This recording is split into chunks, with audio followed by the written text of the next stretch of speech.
Étudier la vie des océans est une véritable plongée dans l'inconnu. C'est ce défi que va relever une équipe de 20 scientifiques.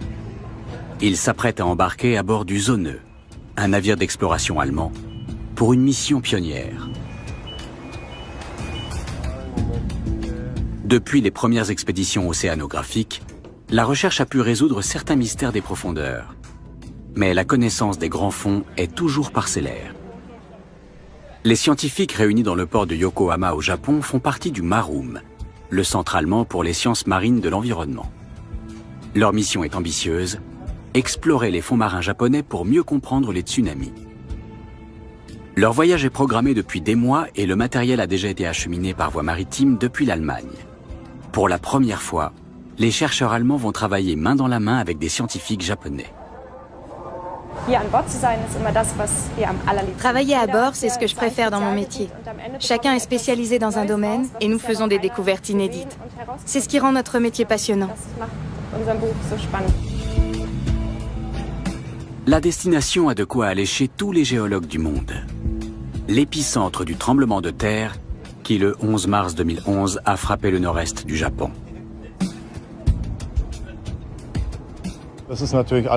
Cette expédition est bien sûr liée aux violents séismes qui se produisent au Japon. Nous cherchons à mieux anticiper ces phénomènes dans l'intérêt des populations locales.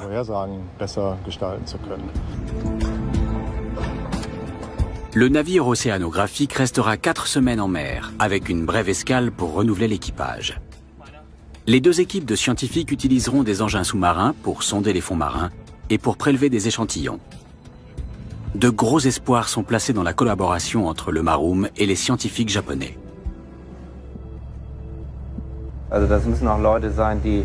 Il faut des gens persévérants qui ne se découragent pas au premier échec, des gens énergiques et volontaires, et nos confrères japonais le sont.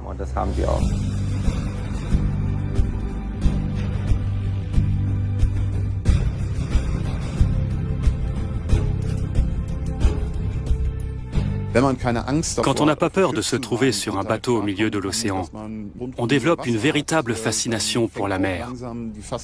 Je ne sais pas combien de levées et de couchers de soleil j'ai vus, mais je ne m'en lasse pas.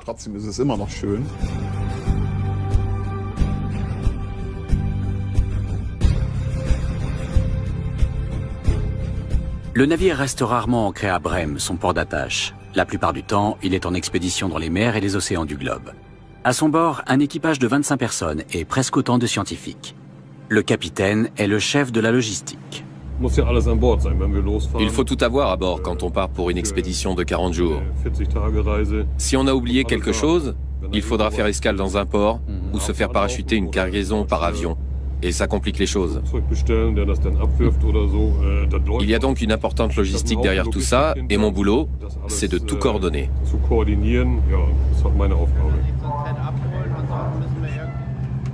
Avant même que le premier engin soit mis à l'eau, toutes les personnes à bord participent à un exercice de sécurité. La mer au large des côtes japonaises est agitée.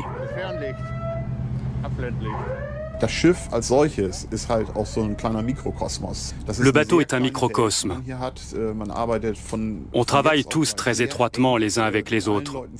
Techniciens, matelots de pont, officiers de navigation et scientifiques. On trouve tout de suite un langage commun.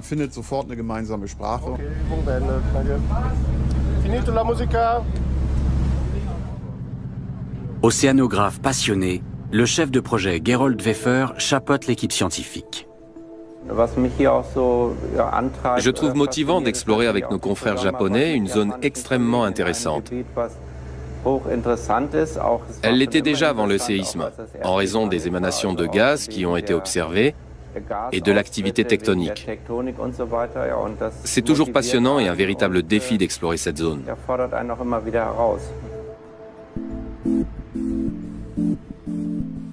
Le MARUM est intégré à l'Université de Brême, en Allemagne.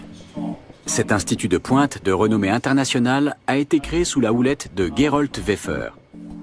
Piloté par l'Institut, géologues, biologistes, océanographes et chimistes conduisent des travaux de recherche fondamentale dans toutes les mers du globe.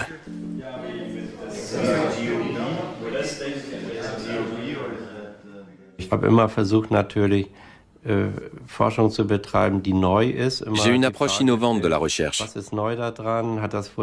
Je m'intéresse à ce qui n'a pas encore été fait, aux thématiques importantes pour l'avenir. Je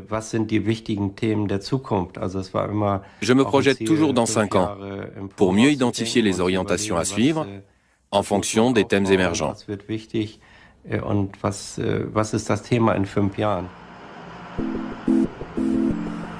L'étude du tsunami qui a dévasté le nord-est du Japon ne représente qu'une partie des recherches conduites par le Maroum.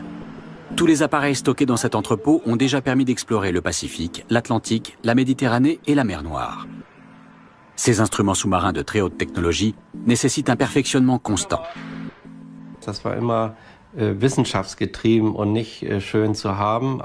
Ces instruments ont été développés pour répondre à des projets scientifiques précis et urgents.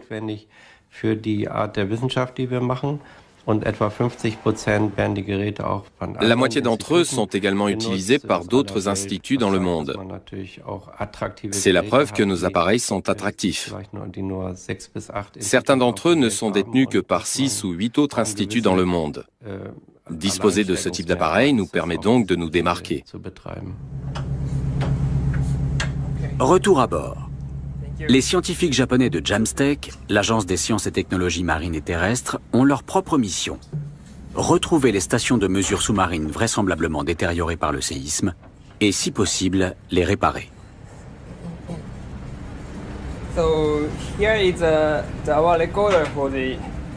Nous allons envoyer cet équipement au fond avec le robot téléguidé. Et une fois que nous aurons trouvé les stations, nous les connecterons à cet enregistreur de données.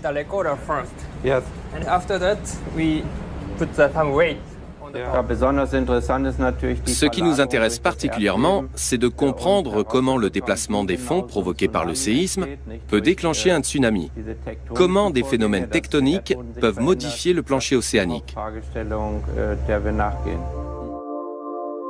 Cap nord-nord-est.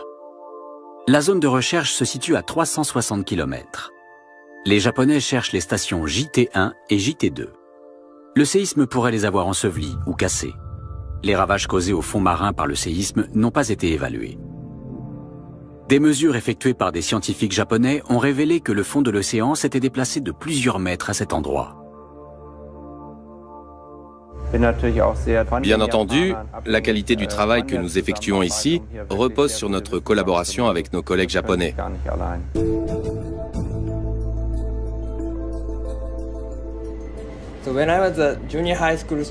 J'ai vécu le grand tremblement de terre de Kobe alors que j'étais au collège. C'est pour cette raison que je suis devenu géologue et que je me suis spécialisé dans les séismes. Je fais ce métier dans l'intérêt de la population japonaise.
J'étais dans mon bureau à Tokyo quand j'ai ressenti une violente secousse qui a duré plusieurs minutes. On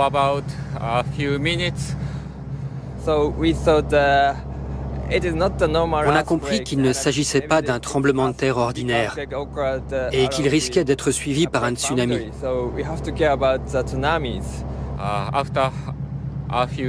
Quelques heures plus tard, c'était la panique totale à Tokyo. On a vu les premières images à la télévision. Un tsunami s'approchait des côtes.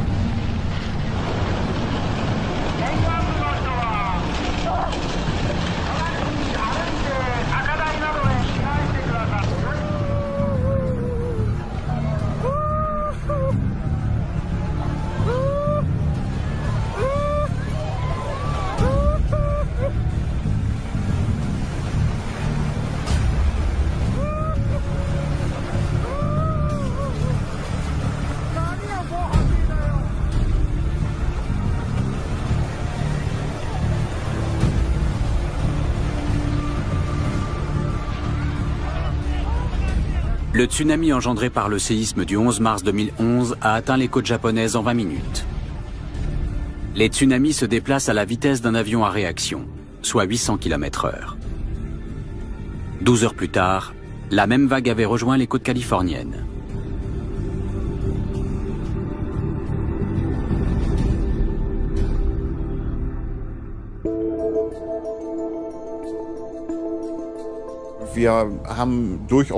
Nous sommes conscients de l'importance des investissements financiers. Tous nos instruments valent une fortune. Le coût de la logistique est faramineux. Et nous ne savons pas si les conditions météo en pleine mer nous seront favorables. Nous attendons beaucoup de ces recherches. Et la pression est grande.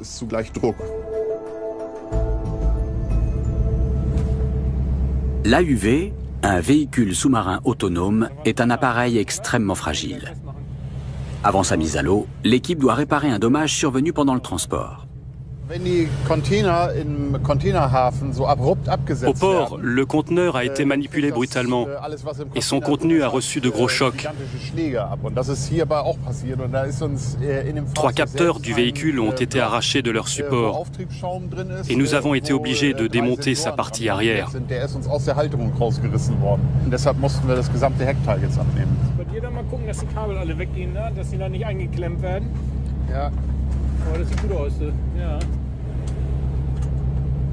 Grâce à l'AUV, les scientifiques vont pouvoir analyser le relief sous-marin et dresser des cartes de régions encore inexplorées.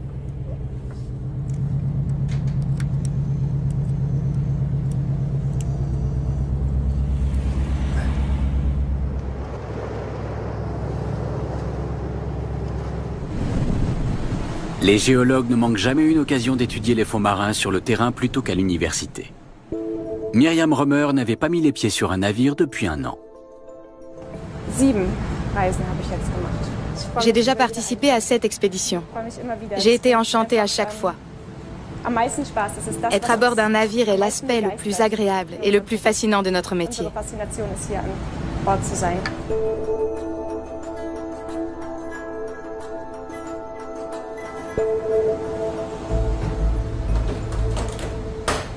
Son travail à bord commence par l'installation du laboratoire embarqué.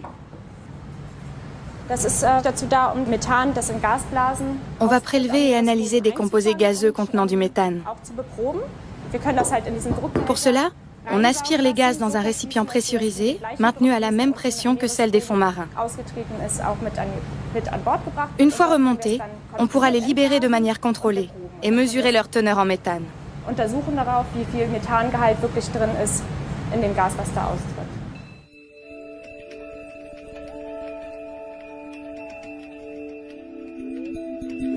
Si tout se passe bien, les scientifiques devraient obtenir des images de ce type, prises par un robot téléguidé lors d'une précédente expédition en mer Noire. Les variations de la teneur en méthane traduisent des modifications des fonds marins, suite à des séismes qui fissurent ou déforment le sol.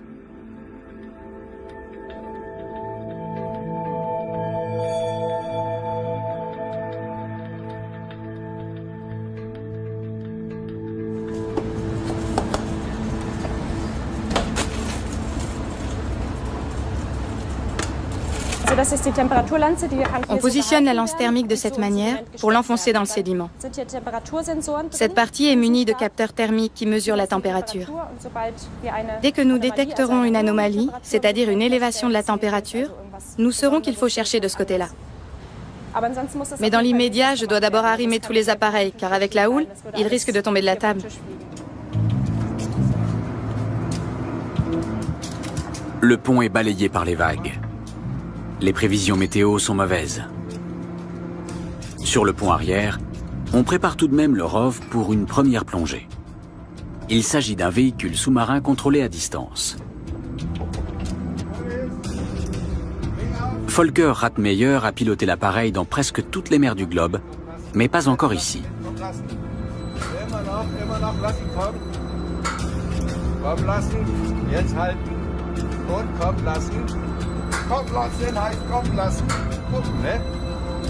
Le ROV est équipé de caméras et téléguidé depuis le navire. Il peut descendre jusqu'à 4000 mètres de profondeur. Il en existe moins de 10 exemplaires dans le monde. Pas étonnant. Le Maroom a dû débourser 4 millions d'euros pour celui-ci.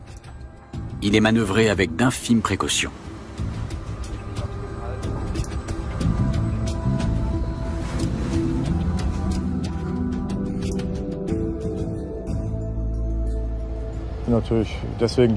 Je suis devenu scientifique parce que les énigmes me fascinent. C'est passionnant de chercher des solutions aux interrogations de la science, de mener des recherches dans des conditions totalement nouvelles, mais aussi d'assurer leur mise en œuvre sur le plan technique. Et pour ce type d'exploration, on ne peut avoir recours qu'à des technologies de pointe.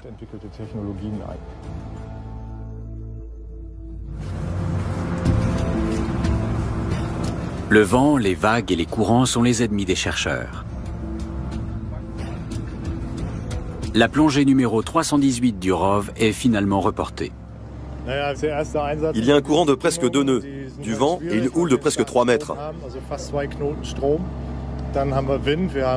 On a tenté une sortie, mais c'est trop difficile de régler le ROV dans ces conditions.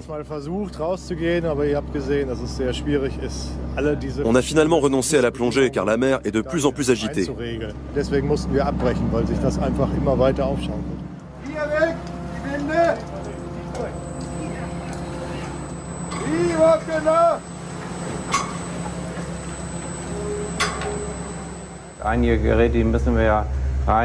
Il ne faut surtout pas heurter les appareils contre les bordages en les mettant à l'eau ou en les sortant de l'eau. Il faut donc évaluer très précisément les risques et ce n'est pas toujours facile de prendre une décision.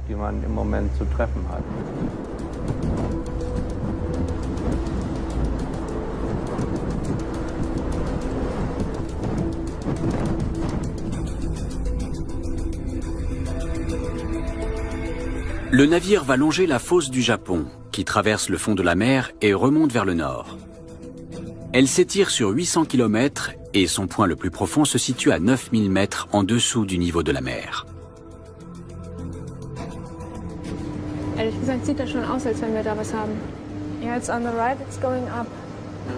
À bord, le sondeur multifaisceau balaie le fond et donne des informations sur sa morphologie.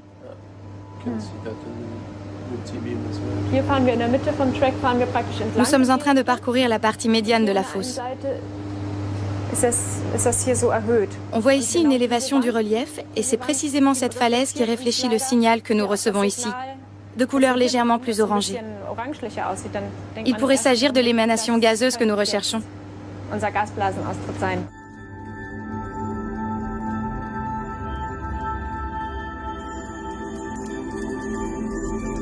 Pour détecter ces phénomènes dans les eaux japonaises, il faut impérativement disposer de cartes des fonds marins. Mais les cartes existantes sont imprécises. Or, mieux les scientifiques connaissent la topographie des fonds, mieux ils peuvent cibler leur zone de recherche. Les Japonais nous ont fourni une carte générale et quelques cartes plus détaillées des endroits où des plongées ont déjà eu lieu.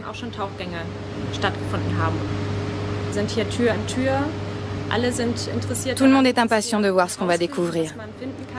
L'avantage, c'est qu'on peut aussi discuter de ces découvertes. Si l'un de nous a de nouvelles idées, il peut immédiatement en discuter avec les autres. Cette manière de travailler est très efficace, car elle permet d'avancer beaucoup plus vite dans la compréhension des phénomènes observés.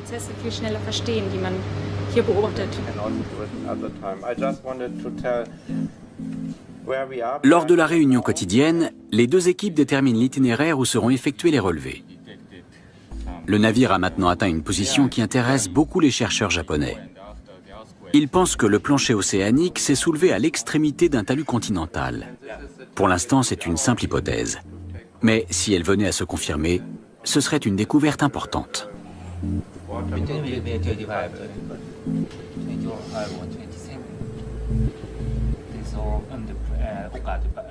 La fosse du Japon se caractérise par des versants escarpés sur lesquels se sont accumulés des sédiments. Des secousses de type sismique peuvent les mettre en mouvement, et si ces glissements sont de grande ampleur, ils peuvent causer des tsunamis.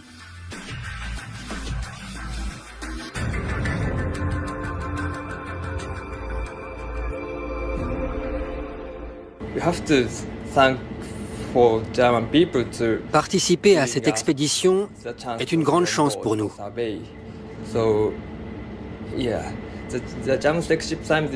Jamstec, notre institut, ne dispose que d'un nombre limité de navires. Et la plupart sont actuellement mobilisés sur d'autres campagnes de mesure.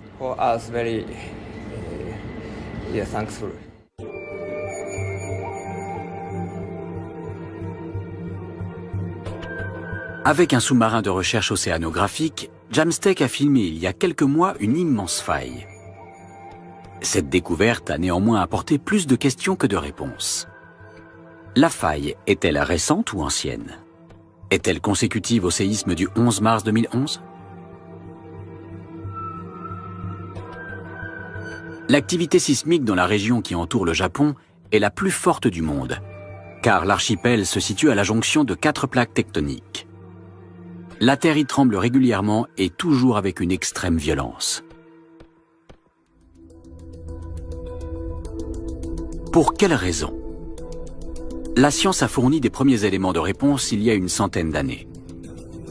Les plaques tectoniques, qui constituent l'enveloppe externe et rigide de la surface terrestre, se déplacent en permanence sous l'effet de forces internes et se frottent les unes contre les autres. Lentement, mais régulièrement, avec une puissance inimaginable. Ce phénomène est à l'origine de la séparation et de la dérive des continents. Il se produira aussi longtemps que la Terre existera. Les scientifiques sont capables de dire dans quelle direction se déplacent les plaques tectoniques et de calculer approximativement quelle sera la position des continents dans 50 millions d'années.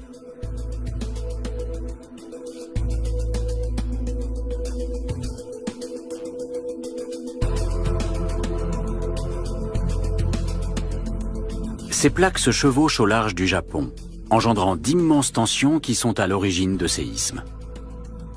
L'épicentre du séisme du 11 mars se situait à 25 km sous la surface terrestre.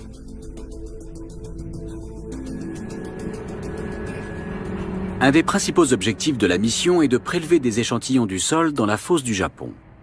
Une première analyse des carottes de sédiments à bord du navire livrera des premiers résultats en quelques jours. Les carottes seront ensuite expédiées à Brême pour des analyses plus poussées.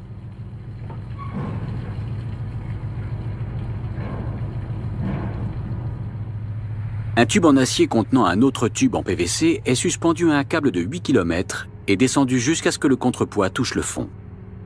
Le déclencheur est alors libéré et le carottier tombe en pénétrant les sédiments.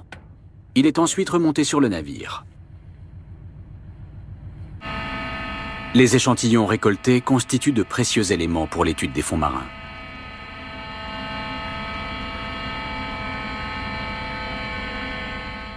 À bord, l'équipe prélève la moitié de la carotte sédimentaire à des fins d'analyse. L'autre moitié, qui doit servir de référence, sera conservée intacte dans un entrepôt.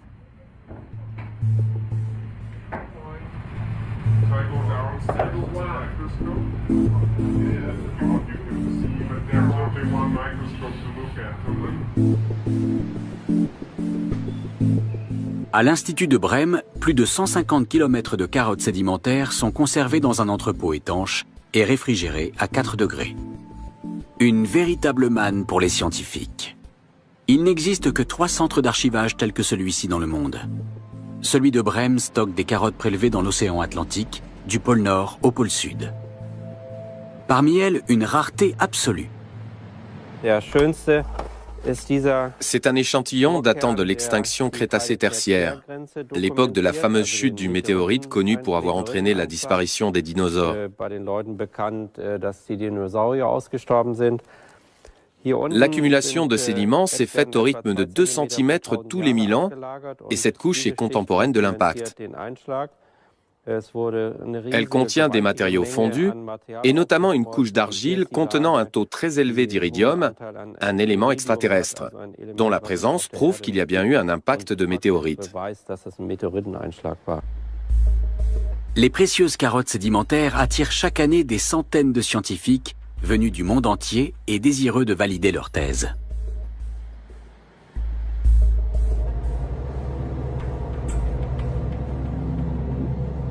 À bord du Zoneux, les scientifiques disposent d'un équipement vidéographique nommé OFOS, qui est utilisé lorsque la météo ne permet pas la mise à l'eau du rove. Il est remorqué par un câble de 4000 mètres de long.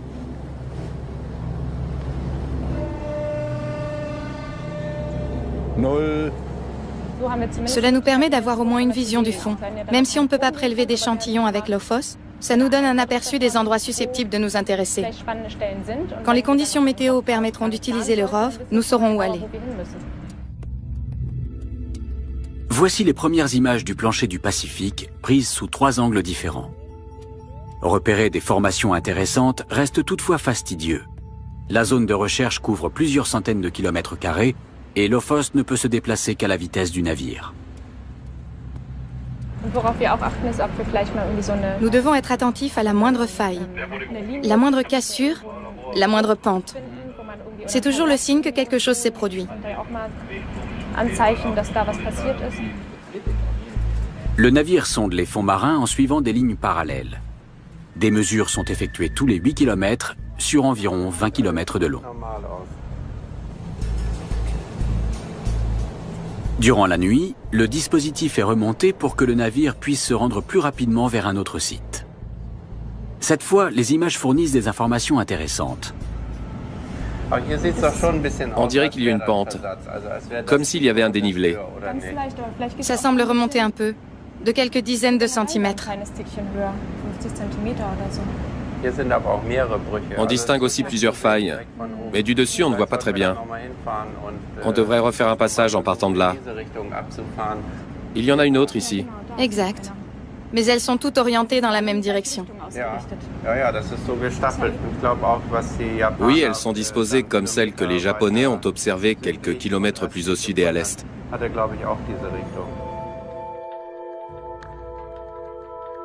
Le navire se trouve à la limite de sa zone de recherche, à seulement 220 km à l'est de Fukushima. Afin de mieux quadriller la zone, l'équipe décide de recourir à un autre appareil sous-marin, l'AUV. Le véhicule sous-marin autonome a pour mission de cartographier les fonds marins. À ce jour, les cartes existantes sont encore approximatives. L'AUV est chargé de préparer le terrain pour le ROV, qui sera plus facile à guider à partir de cartes détaillées. Les deux équipes de scientifiques déterminent ensemble la zone à cartographier. Ce sera pour eux l'occasion d'affiner les cartes existantes.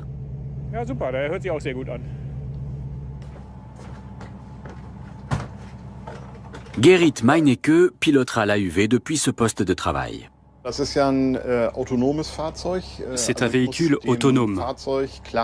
Je dois donc le programmer pour qu'il sache ce qu'il aura à faire une fois sous l'eau. À la surface, il sait très bien où il est grâce à son antenne GPS. Il connaît donc sa longitude et sa latitude.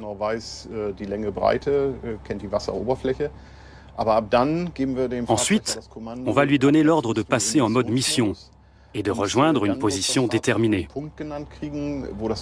Une fois qu'il l'aura atteinte, il commencera à descendre vers les fonds marins avec un mouvement de spirale. Ce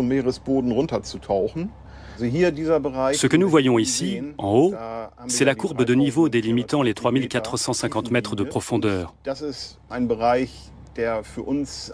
On pense poser le véhicule à cet endroit. L'appareil va descendre à l'aveugle sur plus de 3000 mètres. Voici à quoi ressemblent les cartes existantes du secteur. L'AUV va permettre d'établir un relevé plus précis d'au moins une partie de la dorsale. Ce travail préalable est indispensable si on veut optimiser les plongées du ROV. L'AUV va générer une carte sur laquelle figure chaque mètre carré et le moindre relief. C'est aussi pratique qu'un plan de ville. Moi, je dirige le robot sous l'eau et mes collègues m'orientent grâce à la carte. Par exemple, ils vont me dire « À tel endroit, il y a une structure avec 2 petits monticules. Fais avancer le robot de 5 mètres, puis tourne à 90 degrés. Ensuite, continue encore sur 5 mètres. Et je tombe pile sur le relief identifié sur la carte. C'est donc extrêmement efficace de travailler avec ces 2 véhicules.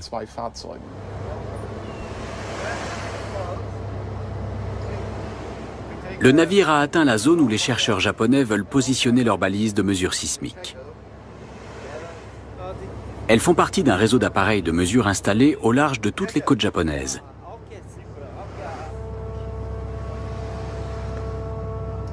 L'expédition est l'occasion d'installer de nouveaux capteurs, car le réseau a besoin d'être densifié.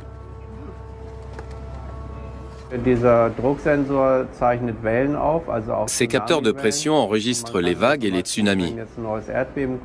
Si un nouveau séisme suivi d'un tsunami se produit, et même si celui-ci est de moindre amplitude que celui de l'an dernier, il sera enregistré et servira à l'étude globale des raz-de-marée déclenchés par les séismes.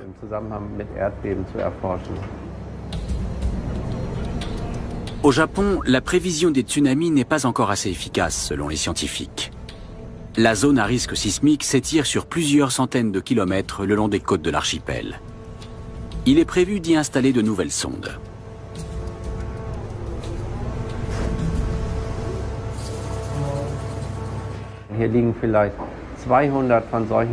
Il y a environ 200 sondes en activité, sans compter celles qui sont reliées par câble. Leur rôle est de détecter les signes avant-coureurs de tsunami. Lorsqu'une vague se forme et menace de prendre de l'ampleur, l'information nous parvient presque en temps réel. Un programme informatique réceptionne les données et déclenche un système d'alerte. Le tout se déroule en moins de 3 minutes. Dans le laboratoire embarqué, les premières analyses des carottes sédimentaires prélevées dans la fosse du Japon progressent. Les biochimistes commencent par extraire l'eau du sédiment.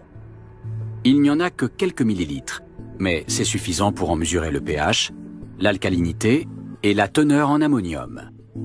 Ces données permettent de déterminer si l'échantillon de carottes a séjourné dans cette couche depuis longtemps ou bien s'il s'y est déposé récemment. Lorsque les carottes arriveront à Brême dans quelques mois, les échantillons seront de nouveau analysés et soumis à d'autres tests impossibles à réaliser à bord du navire.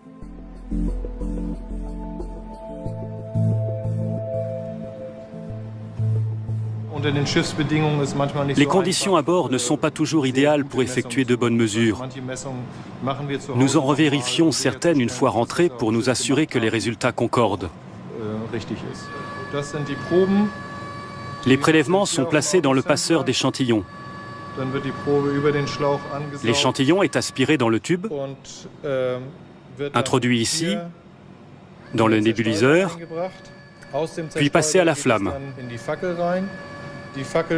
Sous l'effet de la chaleur, les constituants de l'eau se dissocient, et plus il y en a, plus ça s'éclaire. 6 mois après la campagne d'exploration en mer, des experts du Japon et du monde entier se retrouvent à Brême. Durant 4 jours, tous les résultats sont mis en commun. Les carottes sédimentaires sont elles aussi réexaminées. Des analyses chimiques, biologiques et géologiques sont effectuées. Les chercheurs se réunissent ensuite pour faire un premier bilan. Les résultats correspondront-ils à leurs attentes ? Je suis enchanté. Nous avons ramené beaucoup de carottes sédimentaires extrêmement intéressantes. Nous avons vu beaucoup de choses que nous espérions trouver et beaucoup d'autres dont nous n'avions même pas osé rêver. Et il y a aussi des choses que nous ne comprenons pas et qui vont nécessiter des recherches plus avancées. C'est une réussite. Les scientifiques japonais ne sont pas venus uniquement pour partager leurs résultats. Ken Ikewana va ramener des échantillons au Japon pour des analyses complémentaires. Nous essayons de déceler des traces de séismes antérieurs dans les sédiments.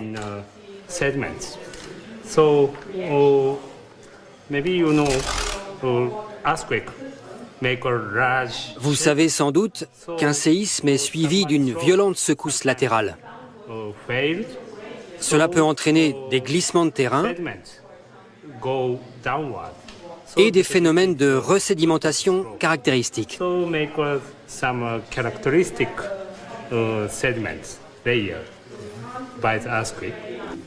Au Japon, les échantillons subiront des analyses chimiques, mais seront également radiographiés pour permettre aux chercheurs d'examiner les couches les plus fines, susceptibles de receler les traces de séismes récents.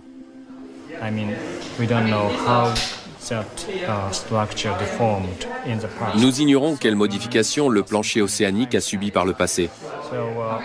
C'est pourquoi nous avons besoin d'un marqueur temporel. Pour obtenir ces données, nous avons besoin d'un navire d'exploration océanographique tel que le Zone. Celui-ci dispose de l'équipement nécessaire pour prélever des échantillons. Travailler avec nos homologues allemands nous permet de comparer nos résultats. L'étude de ces données est primordiale pour comprendre la formation et la structure actuelle de la fosse du Japon. Cette collaboration est donc cruciale.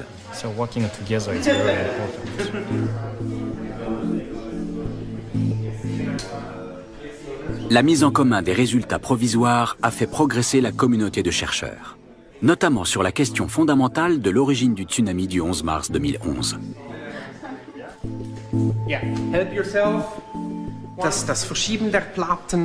Nous avons établi que le mouvement des plaques et le soulèvement du plancher océanique étaient les principaux facteurs déclencheurs du tsunami.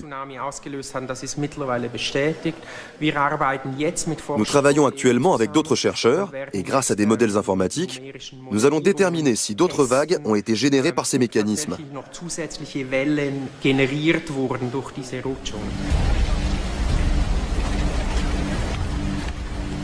Jamais un tsunami n'a vu des conséquences aussi catastrophiques que celui du 11 mars 2011 dans la région du Tohoku. L'avancée de la recherche sur les séismes est donc d'une importance vitale pour les Japonais.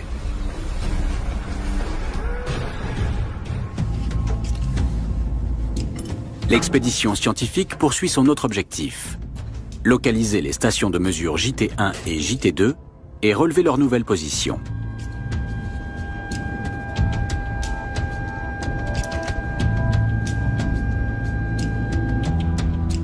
Werner, bist du da? Ja, ich bin hier. Gut, dann können wir La météo s'est améliorée. Si les vagues sont encore hautes de 3 mètres, le vent et le courant faiblissent et le ROV peut être remis à l'eau. am Schiff installiert sind. Les vérifications préalables à sa mise à l'eau prennent 2 heures.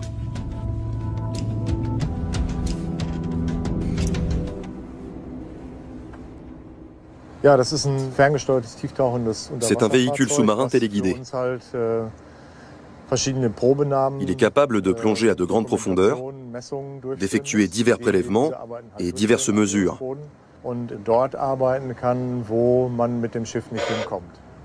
Tiefensensor ist da. Das DVL ist da.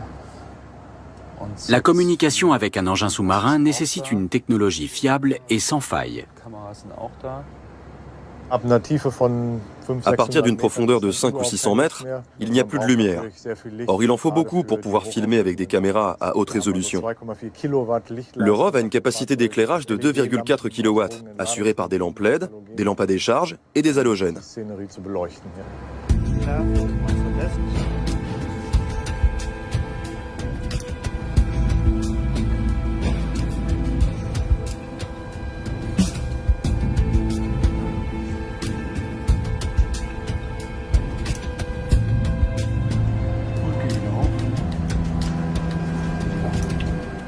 alles in Ordnung. Gut, check Orion. Okay, verstanden, Orion.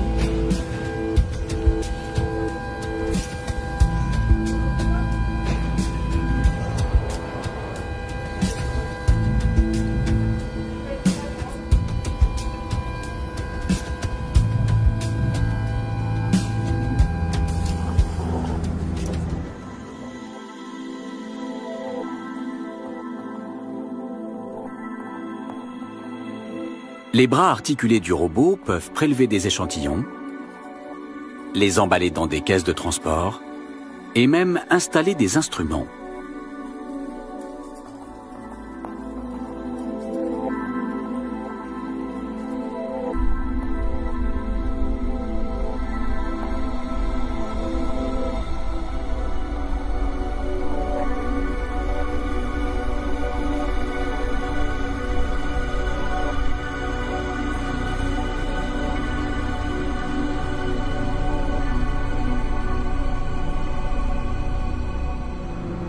Okay, we are ready to lift into LAV. Kann losgehen. Laschings los! Gut, geht los. So geht er.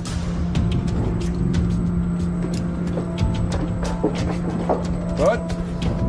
Und raus, den Fahrzeug im Heckhaken. Teller geht raus.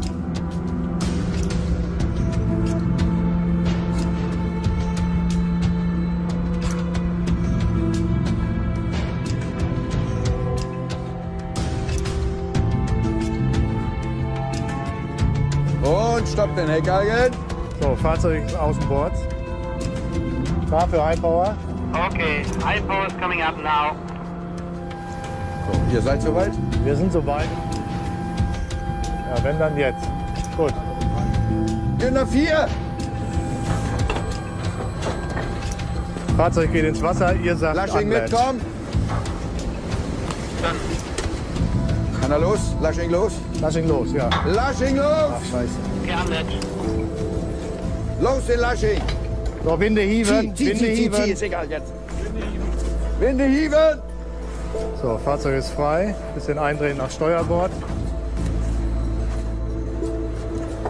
Rückwärts Stopp, eindrehen nach Steuerbord. Ja, schmeiß raus und klein voraus. Noch ein bisschen. Gut. So, gute Position, gute Ausrichtung. Turn Counter könnt ihr resetten und abtauchen. Turn Counter nochmal resettet, wir tauchen ab. Okay.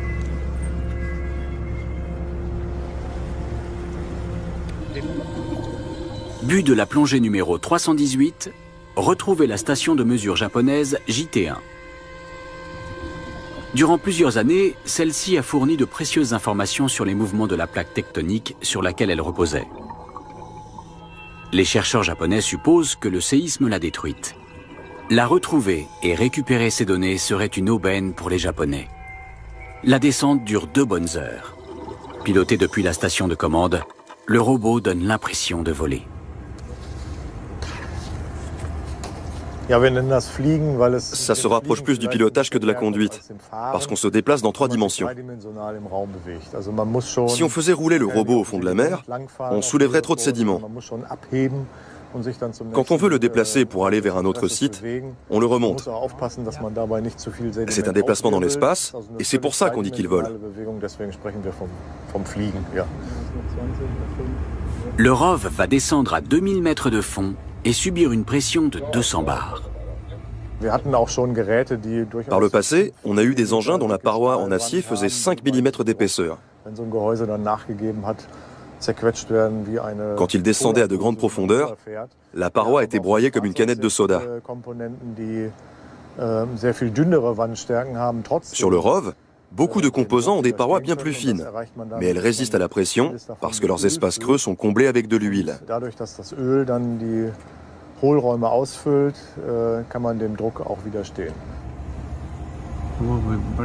Le ROV ne trouve pas la station à l'endroit où elle était auparavant. Dans quelle direction faut-il la chercher? Le projecteur n'éclaire qu'à quelques mètres. Il faut alors se fier au sonar, dont les ondes acoustiques peuvent détecter un objet à 20 ou 30 mètres de distance.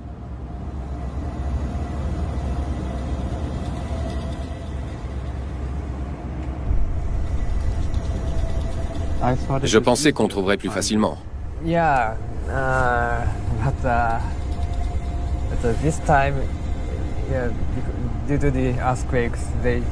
On ne sait pas de combien de mètres le séisme a déplacé la station. On ne va pas abandonner si vite.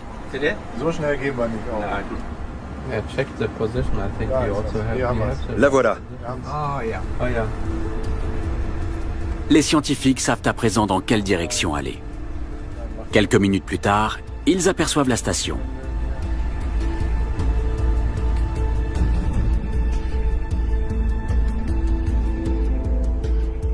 La structure en acier de 3 mètres de haut est toujours connectée à la plaque et capte les ondes sismiques. Mais l'instrument est mal en point. Il est encore debout, mais la partie supérieure s'est détachée et les câbles sont détruits.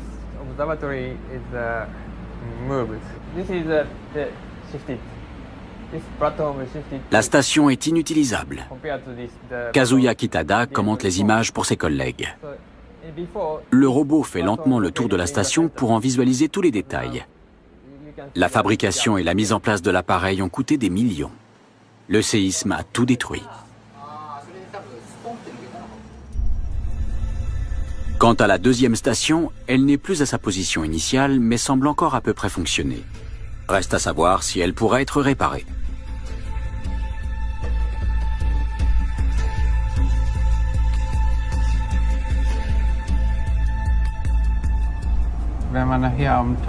Nous noterons ces coordonnées précises quand nous serons au-dessus.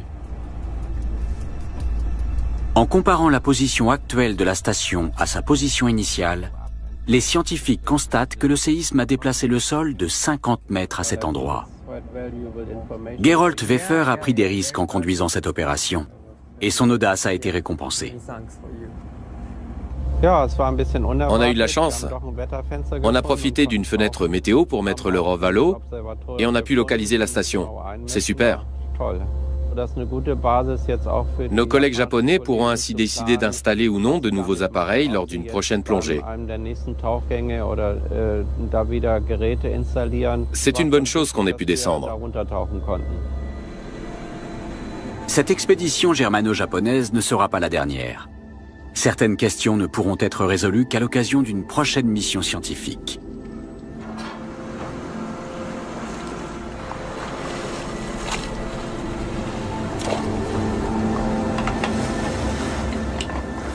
L'une d'elles concerne l'analyse plus approfondie du sédiment. Le chef de projet allemand est très satisfait de cette collaboration avec les scientifiques japonais. Nous avons recueilli des données extrêmement précieuses. La position des deux stations de mesure nous a permis d'établir avec exactitude les mouvements du plancher océanique. Celui-ci s'est déplacé dans des directions totalement différentes. J'ai été très surpris.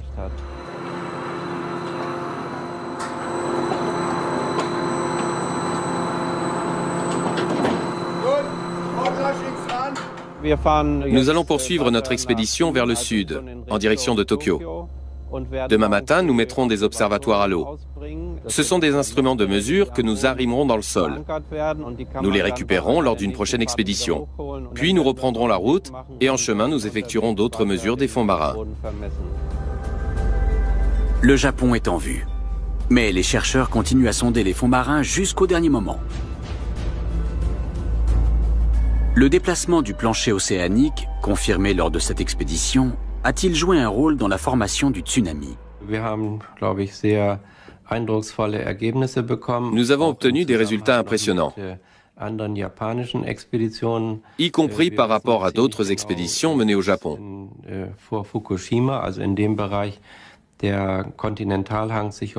Nous pouvons désormais affirmer qu'au large de Fukushima, le talus continental a glissé de 50 mètres à certains endroits, qu'il s'est élevé de 10 mètres et qu'une sorte de bosse s'est formée sous l'effet de ces forces phénoménales.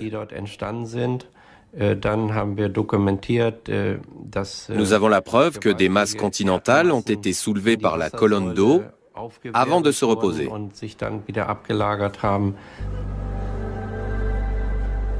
L'expédition a-t-elle permis de livrer une explication sur l'origine du tsunami du 11 mars 2011?